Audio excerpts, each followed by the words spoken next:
నమస్తే. మీ ఎర్రంరెడ్డి తిరుపతి రెడ్డి. ఈ telephone tapping అనేటువంటి ఇదొక లొటపీస్ కేసు. ఈ కేసును అదేదో సీరియల్ లాగా, తెలుగు సీరియల్ లాగా హరీష్ రావు గారికి నోటీస్తో స్టార్ట్ అయ్యి కేటీఆర్ గారితో, ఆ తర్వాత సంతోష్ రావు గారికి ఈరోజు తెలంగాణ ప్రదాత చావు నోట్లో తలబెట్టి తెలంగాణ జాతిని మొత్తం ఐక్యం చేసి ఢిల్లీ మెడలు వంచి తెలంగాణ సాధించినటువంటి తెలంగాణ తొలి ముఖ్యమంత్రి గారి కేసీఆర్ గారికే ఈ లొటపేసి కేసు గురించి సిట్ నోటీస్ ఇచ్చేటువంటి పరిస్థితి వచ్చింది.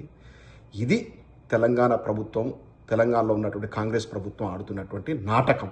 డైవర్షన్ పాలిటిక్స్కు పరాకాష్ట ఇది. చిత్తశుద్ధి ఉంటే నైని బొగ్గు గనుల కుంభకోణంలో కొన్ని వేల కోట్ల అవినీతికి పాల్పడేటువంటి కార్యక్రమానికి శ్రీకారం చుట్టిన సంఘటన మీద సిట్టు వేయండి, విచారణ జరపండి.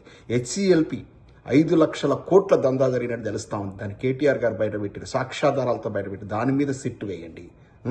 నిన్నటిగాక నిన్న హరీష్ రావు గారు బయటపెట్టినటువంటి ఎక్సైజ్ శాఖలో నెలకు 1.5 లక్ష రూపాయల కమిషన్ వచ్చేటువంటి ఒక కుంభకోణాన్ని బయటపెట్టారు, దాని మీద సిట్టు వేయండి. సాక్షాత్తు కేంద్ర మంత్రివర్యులు మన కిషన్ రెడ్డి గారి మీద బీఆర్ఎస్ పార్టీలో గెలిచినటువంటి నాగేందర్ కాంగ్రెస్ పార్టీ అభ్యర్థిగా పోటీ చేస్తే అతని మీద చర్య తీసుకునే దమ్ము లేటువంటి, చేతగాని, చిత్తశుద్ధి లేని ఒక పనికి మాలిన ఒక దరిద్రపు గొట్టు కాంగ్రెస్ ప్రభుత్వం తెలంగాణలో రాజ్యం వెళతా ఉంది. అంటే మీకు క్లియర్ తెలిసిపోతుంది కదా. సెంట్రల్ మినిస్టర్ మీద పోటీ చేసిండు BRS party MLA, Congress party గుర్తు మీద. ఇంకా అంతకంటే ఎవిడెన్స్ ప్రసాద్ గారు, స్పీకర్ గారు, మీకు ఏం కావాలో చెప్పండి. అంటే ఇట్లాంటి దిక్కుమాలిన ప్రభుత్వం లోపల ఇంతకంటే మనం ఏం ఆశిస్తాం చెప్పండి. 6 గ్యారెంటీలు అంటూ ఊదరగొట్టి, ప్రజలను మభ్యపెట్టి, ప్రజలను మోసం చేసి, దగా చేసి, గద్దెనెక్కి దాదాపు ఇప్పటికీ ఒక సుమారు 200-300 సార్లు ఆ ఢిల్లీకి తిరగడం, మూటలు పంపడము, అంటే విదేశాలకు రావడం.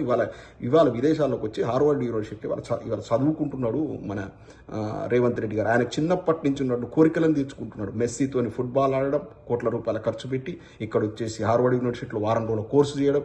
ఇప్పుడు ఏంది గిదా మీ దగ్గర నుంచి ఆశించింది తెలంగాణ? దాదాపు సుమారు 300-400 మంది అమరుల త్యాగాల ఫలితం ఈ తెలంగాణ మరిదేశ ఉద్యమం లోపల. కేసీఆర్ గారి త్యాగ ఫలితం ఈ తెలంగాణ. ఇలా సిద్ధించిన తెలంగాణలో ప్రజాపాలన అంటూ ఒక బ్రోకర్ మాటలు చెప్పి గద్దెనెక్కి ఫుట్బాల్ ఆడుకోవడము, హార్వర్డ్ యూనివర్సిటీలో వచ్చేసి వారం రోజుల కోర్సులు చేయడం, గిదా మీ దగ్గర నుంచి ఆశించింది. ఇవన్నిటిని ప్రశ్నించే గొంతులు నొక్కడం కోసం ఒక పనికిమాలిన ఫోన్ టాపింగ్ కేసును తీసుకొచ్చేసి దాన్ని ఒక సీరియల్ లాగా గత 2 ఏళ్ళ నుంచి నడుపుకుంటూ, ఎందుకంటే దాని పసలేదు. ఫోన్ ట్యాపింగ్ అనేది సర్వసాధారణం. ప్రపంచంలో ఏ గవర్నమెంట్ అయినటువంటి గూఢాచార వ్యవస్థ సర్వసాధారణం. ఎందుకంటే మౌఖికమైన ఆదేశాలు ముఖ్యమంత్రి కావచ్చు, ప్రధానమంత్రి కావచ్చు, మంత్రివర్గము ఆ యొక్క కన్సర్న్ ఇంటెలిజెన్స్ డిపార్ట్మెంట్కి ఇస్తారు. మీరు ఈ ఏరియా లోపల ఏదో కొంత కుంభకోణం జరుగుతూ ఉంటుంది, దీని గురించి సమగ్ర సమాచారం సేకరించాలని ఇంటెలిజెన్స్ అధికారులకు మౌఖిక ఆదేశాలు ఇస్తారు. వాళ్ళు ఎట్లా పట్టుకొస్తారు, ఆ ఇన్ఫర్మేషన్ ఎట్లా డిగ్ చేస్తారు, దాన్ని ఎట్లా నిగ్గు తేలుస్తారు, ఎట్లా సమాచారం సేకరిస్తారు అనేది ఇంటెలిజెన్స్ డిపార్ట్మెంట్కి సంబంధించిన విషయం. ఈ విషయాన్ని ఆల్రెడీ కేసీఆర్ గారు ఉటంకించారు. ఇది ఒక లొట్టపీస్ కేసు అని చెప్పింది, దీనికి వాల్యూ లేదని. వాల్యూ ఉంటే ఈ పార్టీకి మీరు జైల్లో పెట్టకపోయారా? మీరు మన ముఖ్యమంత్రి గారు, ఇప్పటి ముఖ్యమంత్రి గారు, అప్పటి తెలుగుదేశం నేతగా ఉన్నటువంటి మన రేవంత్ రెడ్డి గారు విషయం లోపల ఆనాడు ఆ యొక్క ఓట్ ఫర్ నెట్ కేసు యొక్క నిగ్గు తేల్చింది ఎట్లా? ఇట్లాంటి సమాచార సేకరణ వల్ల కదా. స్టీఫెన్సన్కు డబ్బులు ఇచ్చేటువంటి వ్యవహారాన్ని వెలుగులోకి ఎట్లొచ్చింది? ఇలాంటి సమాచార సేకరణ వల్ల కదా. బ్రీఫ్డ్ మీ అనేటువంటి చంద్రబాబు నాయుడు గారు వాయిస్ రికార్డ్ ఎట్లా చేయగలిగారు? ఇలాంటి సమాచార సేకరణ వల్ల కదా.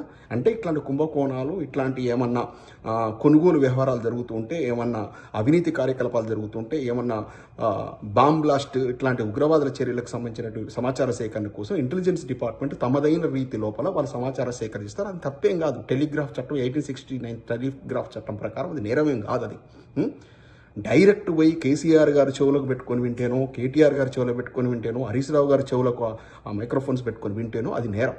అలాంటి వేసారు కదా మీరు, ఫ్లైయర్లు రిలీజ్ చేసేసి మీకు ఫేక్ మీ సోషల్ మీడియా గ్రూపుల ద్వారా కాంగ్రెస్ పార్టీ వాళ్ళు చేస్తున్నారు కదా, అవి తప్పు. మీరు డైరెక్ట్ ఎక్కుపెట్టారు కేటీఆర్ గారి మీద. ఏదేదో రావులంటూ, అదంటూ, ఇదంటూ హీరోయిన్లతో లింకులు పెట్టి డైరెక్ట్ క్యాబినెట్ స్థాయి ర్యాంకులో ఉన్నటువంటి మంత్రులతోని ఇట్లాంటి పిచ్చి ప్రేలాపనలు చేపించి, మరి అట్లాంటివి ఏమైనా వింటే బయట పెట్టండి. పనికిమాలిన ముచ్చట్లు, పనికిమాలిన చెత్త. ఇది ఒక చెత్త గవర్నమెంట్, ఇది ఒక ముదనష్టపోతుంది, ఇది ఒక లపంగుల గవర్నమెంట్, ఇది ఒక లపంగుల కూటమి కాంగ్రెస్ గవర్నమెంట్. గిదా మీ దగ్గర నుంచి ఆశించింది తెలంగాణ ప్రజానీకం. 2 ఏళ్లలో సర్వనాశనం చేస్తారు కదరా తెలంగాణను.